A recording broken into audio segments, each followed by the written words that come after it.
ಗೆಳೆಯರೇ ನಮಸ್ತೆ, welcome to Spardhadeepa jobs YouTube channel. ವೀಕ್ಷಕರೇ, ರೈಲ್ವೆ ರಿಕ್ರೂಟ್ಮೆಂಟ್ ಬೋರ್ಡಿಂದ 2792 ಹುದ್ದೆಗಳಿಗೆ ಅರ್ಜಿಗಳನ್ನು ಆಹ್ವಾನಿಸಲಾಗಿತ್ತು. ಇದಕ್ಕೆ ಇನ್ನೂ ಕೂಡ ಅರ್ಜಿಯನ್ನು ಸಲ್ಲಿಸದೇ ಇದ್ದರೆ ಈ ಕೂಡಲೇ ಅರ್ಜಿಯನ್ನು ಸಲ್ಲಿಸಬಹುದು. ಅದರ ಒಂದು ಮಾಹಿತಿಯನ್ನು ಈ ವಿಡಿಯೋದಲ್ಲಿ ಕೊಡ್ತೀನಿ. ವಿಡಿಯೋವನ್ನು ಸ್ಕಿಪ್ ಮಾಡದೆ ಪೂರ್ತಿಯಾಗಿ ನೋಡಿ. ವಿಡಿಯೋ ಪ್ರಾರಂಭ ಮಾಡೋದಕ್ಕಿಂತ ಮುಂಚೆ ನೀವು ಇದೇ ಮೊದಲ ಬಾರಿಗೆ ನಮ್ಮ ಚಾನಲ್ ನೋಡ್ತಾ ಇದ್ದರೆ ಸಬ್ಸ್ಕ್ರೈಬ್ ಮಾಡ್ಕೊಳ್ಳಿ ಮತ್ತು ಬೆಲ್ ಐಕಾನ್ ಮೇಲೆ ಕ್ಲಿಕ್ ಮಾಡಿ.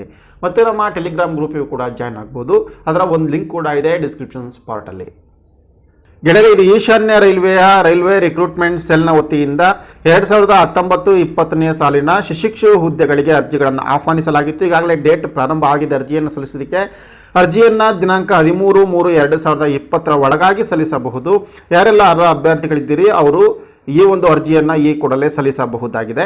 ಇಲ್ಲಿದ್ದಂಥದ್ದು ಟ್ರೇಡ್ ವೈಸ್ ಮತ್ತು ಯೂನಿಟ್ ವೈಸ್ ಹಾಗೂ ಕಮ್ಯುನಿಟಿ ವೈಸ್ ಸ್ಲಾಟ್ಸ್ನ ರಿಲೀಸ್ ಮಾಡಲಾಗಿತ್ತು. ಸೊ ಅದರಲ್ಲಿ ಫಿಟ್ಟರ್, ವೆಲ್ಡರ್, ಮೆಕ್ಯಾನಿಕಲ್, ಅದರಲ್ಲಿ black Smith, machinist, carpenter, painter, lineman, wireman ಮತ್ತು ಎಲೆಕ್ಟ್ರಿಷಿಯನ್, ಮೆಕ್ಯಾನಿಕ್, ಮೆಷಿನ್ ಟೂಲ್ಮೆಂಟ್ ಇವೆಲ್ಲ ಕೂಡ ಇದೆ. ಅದು ವಿವಿಧ ಡಿವಿಷನ್ ಒಳಗೆ ಕಾಲಿರ್ತಕ್ಕಂತಹ ಒಂದು ಹುದ್ದೆಗಳಾಗಿದ್ದು ಈಗಾಗಲೇ ಇದರ ಬಗ್ಗೆ ಈ ಮುಂಚೆ ಒಂದು ವಿಡಿಯೋದಲ್ಲಿ ಕೂಡ ತಿಳಿಸಿದ್ದೆ. ಇದರ ಏಜ್ ಬಂದ್ಬಿಟ್ಟು ಕನಿಷ್ಠ 15 ವರ್ಷ ತುಂಬಿರಬೇಕಾಗುತ್ತೆ. ಗರಿಷ್ಠ 24 ವರ್ಷದವರೆಗೆ ಅರ್ಜಿಯನ್ನು ಸಲ್ಲಿಸಬಹುದು. ಮತ್ತು ಅಪ್ಪರ್ ಏಜ್ ಲಿಮಿಟ್ನಲ್ಲಿ SC/ST ಅವರಿಗೆ 5 ವರ್ಷ, ಆನಂತರ OBC ಅವರಿಗೆ 3 ವರ್ಷ. ಸೊ ಇನ್ನು ಅಂಗವಿಕಲ ಅಭ್ಯರ್ಥಿಗಳಿಗೆ ಕೂಡ ಇದರ ರಿಯಾಯಿತಿ ಕೂಡ ಸಿಗುತ್ತೆ. ಎಜುಕೇಷನಲ್ ಕ್ವಾಲಿಫಿಕೇಷನನ್ನು ಗಮನಿಸೋದಾದರೆ 10ನೇ ತರಗತಿಯನ್ನು ಉತ್ತೀರ್ಣ ಆಗಿರಬೇಕು. ಅದರ ಜೊತೆಗೆ 50 ಅಂಕಗಳೊಂದಿಗೆ 10ನೇ ತರಗತಿಯನ್ನು ಉತ್ತೀರ್ಣನಾಗಿದ್ದು ಮತ್ತು ITI ಕೋರ್ಸ್ ಅಥವಾ ನ್ಯಾಷನಲ್ ಟ್ರೇಡ್ ಸರ್ಟಿಫಿಕೇಟ್ ಕೋರ್ಸನ್ನು ಕಂಪ್ಲೀಟ್ ಮಾಡಿರಬೇಕಾಗುತ್ತೆ ಆಯಾ ಒಂದು ಟ್ರೇಡ್ಗಳಲ್ಲಿ. ಇದರ ಒಂದು ಆಯ್ಕೆ ವಿಧಾನ, ನೀವು 10ನೇ ತರಗತಿ ಮತ್ತು ITIನಲ್ಲಿ ಪಡೆದಿರತಕ್ಕಂತಹ ಅಂಕಗಳ ಆಧಾರದ ಮೇಲೆ ನಿಮ್ಮ ಮೆರಿಟ್ ಲಿಸ್ಟನ್ನು ತಯಾರು ಮಾಡಲಾಗುತ್ತೆ. ತಲಾ 50% ಅಂಕಗಳನ್ನು ಪರಿಗಣಿಸಿ. ಸೊ ಇಲ್ಲಿ ಮೋಡ್ ಆಫ್ ಸೆಲೆಕ್ಷನ್ ಇರುತ್ತೆ. ಹಾಗಾಗಿ 2 ಕೋರ್ಸ್ ಅಥವಾ 10ನೇ ತರಗತಿ ಇರ್ಬೋದು ಅಥವಾ ITI ಇರ್ಬೋದು, ಇಲ್ಲಿ ಪಡೆದಿರತಕ್ಕಂತಹ ಅಂಕಗಳು ಬಹಳ ಪ್ರಮುಖ ಪಾತ್ರವನ್ನು ವಹಿಸುತ್ತೆ.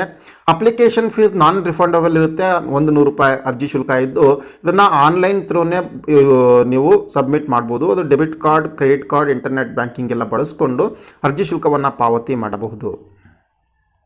ಅರ್ಜಿ ಸಲ್ಲಿಸುವ ವಿಧಾನ, ಇದು ಆನ್ಲೈನ್ ಮುಖಾಂತರವೇ ಅರ್ಜಿಯನ್ನು ಸಲ್ಲಿಸಬೇಕು. www.rrcer.com ಅಲ್ಲಿ ಅರ್ಜಿಯನ್ನು ಸಲ್ಲಿಸ್ತಕ್ಕಂತಹ ಅಭ್ಯರ್ಥಿಗಳು ಸೊ ಈ ಒಂದು ವೆಬ್ಸೈಟ್ಗೆ ಹೋಗ್ಬೋದಾಗಿದೆ. ಇದರ ಒಂದು ಇಂಪಾರ್ಟೆಂಟ್ ಕಂಡೀಷನ್ಸ್ ಏನಂದರೆ, ಇದು ಕೇವಲ ಅಪ್ರೆಂಟಿಸ್ಶಿಪ್ ಟ್ರೈನಿಂಗ್ ಮಾತ್ರ ಆಗಿರುತ್ತೆ. 1961 ಕಾಯ್ದೆಯ ಪ್ರಕಾರ ನೀಡ್ತಕ್ಕಂಥದ್ದು. ಇದು ಜಾಬ್ ಆಗಿರೋದಿಲ್ಲ ಅಥವಾ ಪರ್ಮನೆಂಟ್ ಹುದ್ದೆ ಆಗಿರೋದಿಲ್ಲ. ಕೇವಲ ಒಂದು ಟ್ರೈನಿಂಗ್ ಕೋರ್ಸ್ ಮಾತ್ರ ಆಗಿರುತ್ತೆ. ಮುಂದೆ ನೀವು ಈ ಒಂದು ಟ್ರೈನಿಂಗ್ ಕೋರ್ಸನ್ನು ಇಟ್ಕೊಂಡು ಯಾವುದೇ ಜಾಬ್ಗೆ ಹೋಗೋದಕ್ಕೆ ಅವಕಾಶ ಇದೆ. ವಿಫಲವಾಗಿರ್ತಕ್ಕಂಥ ಅವಕಾಶಗಳು ಇತ್ತೀಚೆಗೆ ಒದಗಿ ಬರ್ತಾ ಇದ್ದಾವೆ. ಇನ್ನೊಂದೇನಂತಂದರೆ, ಇಲ್ಲಿ ಟ್ರೈನಿಂಗ್ ಹೋದರೂ ಕೂಡ ಸ್ಟೈಪೆಂಡ್ ರೂಪದಲ್ಲಿ ನಿಮಗೆ ಹಣವನ್ನು ಕೊಡಲಾಗುತ್ತೆ. ಮ್ಯಾಕ್ಸಿಮಮ್ ಒಂದು 10,000 ರೂಪಾಯಿವರೆಗೂ ಕೂಡ ಪ್ರತಿ ತಿಂಗಳು ಸ್ಟೈಪೆಂಡ್ ರೂಪದಲ್ಲಿ ನಿಮಗೆ ಹಣ ಸಿಗುತ್ತೆ.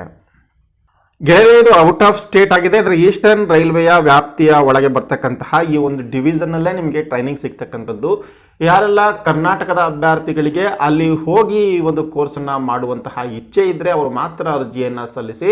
ಸೊ ಇದಕ್ಕೆ ಇಂಡಿಯನ್ ಸಿಟಿಸನ್ಸ್ ಯಾರು ಬೇಕಾದರೂ ಅರ್ಜಿಯನ್ನು ಹಾಕ್ಬೋದು. ಇದರ ಒಂದು ವೆಬ್ಸೈಟ್ ಲಿಂಕನ್ನು ಈ ವಿಡಿಯೋದ ಡಿಸ್ಕ್ರಿಪ್ಷನ್ಸ್ ಪಾರ್ಟಲ್ಲಿ ಹಾಕಿರ್ತೀನಿ. ಸೊ ಅದನ್ನು ಬಳಸ್ಕೊಂಡು 13/3/2020 ಒಳಗೆ ಅರ್ಜಿಯನ್ನು ಸಲ್ಲಿಸಿ ಪೇಮೆಂಟನ್ನು ಮಾಡಿ. ಮತ್ತು ಈ ಒಂದು ಮಾಹಿತಿಯನ್ನು ಎಲ್ಲ ಅರ್ಹ ಅಭ್ಯರ್ಥಿಗಳಿಗೂ ಕೂಡ ಶೇರ್ ಮಾಡಿ.